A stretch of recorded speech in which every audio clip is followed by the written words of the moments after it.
महाराष्ट्रातील लाखो विद्यार्थ्यांसाठी अत्यंत महत्त्वाची अपडेट समोर आली आहे। नीट पेपर फुटी प्रकरणाचा परिणाम आता राज्यातील इंजिनिअरिंग आणि फार्मसी प्रवेश प्रक्रियेवर होण्याची शक्यता व्यक्त केली जात आहे।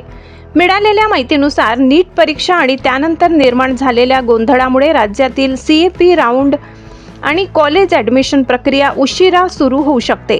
यामुळे विद्यार्थ्यांसोबतच पालकांमध्येही चिंतेचे वातावरण निर्माण झाले आहे। दरवर्षी 12वी आणि CET नंतर विद्यार्थी इंजिनिअरिंग, फार्मसी आणि प्रोफेशनल कोर्सेसच्या प्रवेश प्रक्रियेची वाट पाहत असतात। मात्र यावर्षी प्रवेश वेळापत्रक पुढे ढकलले जाण्याची शक्यता असल्याने अनेक विद्यार्थ्यांचे पुढील शैक्षणिक नियोजन अडकू शकते। दरम्यान महाराष्ट्र सरकारने कॉलेज फी संदर्भातही मोठा निर्णय घेतला आहे। खाजगी कॉलेजकडून विद्यार्थ्यांकडून घेतल्या जाणाऱ्या अतिरिक्त शुल्कांवर नियंत्रण आणण्यासाठी आता फी नियम अधिक कडक करण्याची तयारी सुरू आहे।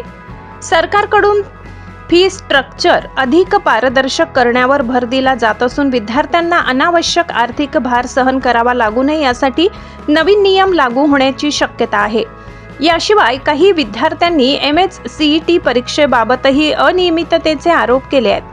त्यामुळे शिक्षण विभाग आणि CET सेलवर दबाव वाढताना दिसत आहे। आता विद्यार्थ्यांना सर्वात मोठी प्रतीक्षा आहे ती म्हणजे प्रवेश प्रक्रियेचं अंतिम वेळापत्रक आणि सरकारचा अधिकृत निर्णय। या संपूर्ण प्रकरणावर तुमचं मत काय आहे? प्रवेश प्रक्रिया उशिरा होणं योग्य आहे का? कमेंट करून नक्की सांगा। आणि अशाच महाराष्ट्रातील शिक्षण क्षेत्रातील महत्त्वाच्या अपडेट्ससाठी चॅनलला सबस्क्राईब करा।